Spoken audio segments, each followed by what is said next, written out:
March 1st, 2026, Austin, Texas. The Circuit of the Americas, a track you know well. 56 turns carved into the Texas Hill Country, built for Formula One, borrowed by NASCAR, and on this particular Sunday afternoon, the site of something that has never happened in 77 years of Cup Series racing. Tyler Reddick, driving the No. 45 Toyota for 23XI Racing, crosses the checkered flag at COTA, leading a race-high 58 of 95 laps, and in doing so, becomes the only driver in NASCAR history to win the first 3 races of a season.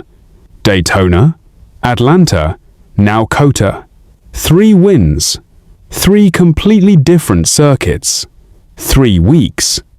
And if you follow road racing at all, if you spend your weekends watching IMSA at Sebring, Watkins, Glen, or Road America, then what happened next on the internet should feel very familiar. Because the moment that checkered flag dropped, the stopwatch on the controversy started running. The backstory matters here, and it matters fast. 23XI Racing, the team co-owned by NBA legend Michael Jordan and Cup Series veteran Denny Hamlin, combined for just 1 win across all of 2025. More significantly, the team spent much of that year engaged in an active federal antitrust lawsuit against NASCAR itself, a fight that rattled the sport at its foundations.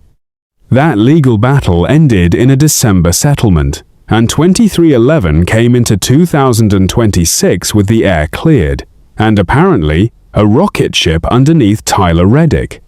For the IMSA community, think of it this way. Imagine a top multi-car prototype team suing IMSA over balance of performance rules, settling quietly in the winter, and then sweeping the first 3 rounds of the IMSA WeatherTech Championship. The conversation that follows writes itself. And write itself, it did all over X. On March 2nd, 2026, user at ChaseTownsend92 posted, "Jordan sues NASCAR, and his drivers are first and second in points coincidence." I think not. Another post demanded an independent investigation, arguing that a team going from 0 wins in 2025 to sweeping the opening 3 races of 2026 defies explanation. A third declared flatly that NASCAR is allowing 2311 to cheat, calling it blatantly obvious. One of the more technically pointed accusations came from @What'sUndersteer on March 2nd. A clip circulated claiming that Fox broadcasters Mike Joy, Clint Bowyer, and Kevin Harvick had called out 23XI for running an 850 horsepower motor in what was supposed to be a 750 horsepower race. That clip spread fast and hard. For road racing fans used to scrutinizing Bo-P sheets and technical bulletins, the horsepower allegation had a particular bite to it. Numbers are numbers. If the dyno doesn't lie, the car doesn't lie. But here's where the story pivots, because the track itself tells a very different story.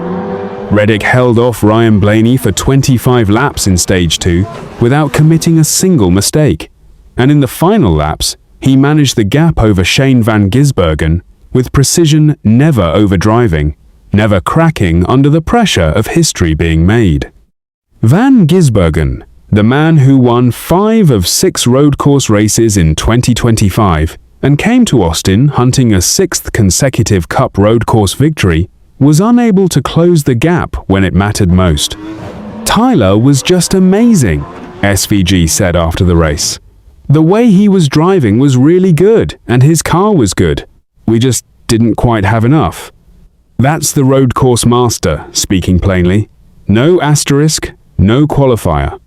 Reddick's winning margin, a deceptively large 3.944 seconds, looked comfortable on paper but masked a ferocious internal battle. Reddick was fighting lap by lap.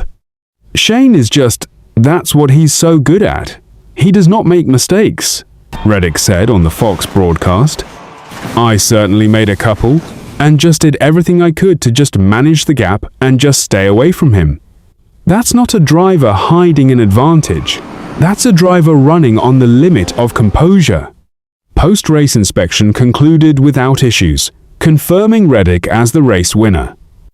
NASCAR found nothing. The car was clean. But that confirmation did almost nothing to quiet the online noise, which by Monday morning had graduated from fan speculation to full-blown media conversation. Jeff Gluck and Jordan Bianchi of The Athletic addressed it directly on their podcast, and they were blunt. Gluck called the narrative illogical, noting the fundamental contradiction. NASCAR fans are always like, NASCAR can't even get this right. Then they turn around and go, NASCAR rigged 2 super speedways and a road course. Bianchi went further with pointed sarcasm, joking that the settlement amendment must have read, "We're not just going to win the Daytona 500, we want Daytona, Atlanta, and COTA." And MJ's like, "I work in 3s. That's how I do my business." Co-owner Denny Hamlin was measured but clear in his post-race press conference. "It's unbelievable. I'm not going to see it again in my lifetime, someone to go out there and win 3 races in a row to start the season." And Michael Jordan, a man who knows something about three-peats, was equally direct. He had a chance to win 3 in a row, and that's the hardest one to win, Jordan said. He kept to his strategy, and the guys put together a great car. For IMSA fans watching all of this unfold, there's something worth sitting with. Road racing rewards exactly what Reddick displayed at COTA tire management: spatial awareness, mental discipline over a long stint, and the ability to control pace without burning the car alive. Those are not NASCAR-specific skills, they are road racing skills. The same qualities that separate elite IMSA GTP and GTD Pro drivers from the rest of the field are the same qualities Reddick put on display across 95 laps in Austin. As Jordan Bianchi put it, "You go Daytona, Atlanta, COTA, 2 super speedways, and a road course. 3 wildly challenging tracks for different reasons." Winning all 3 doesn't look like a fix. It looks like a driver who has found something this season. The standings now read like a weather alert. Jeff Gluck, analyzing the points picture after COTA, put it plainly: Tyler Reddick is completely blowing them out triple-digit leads over a ton of the contenders, and that's concerning for them. Phoenix is next, this Sunday, March 8th, on FS1. And the question hovering over that desert oval is the same one that's been building since Daytona. Is this dynasty, or is this a streak about to meet its wall? Either way, the conversation, the real one, about dominance and suspicion, and what happens when one team is simply undeniably faster, is only getting louder.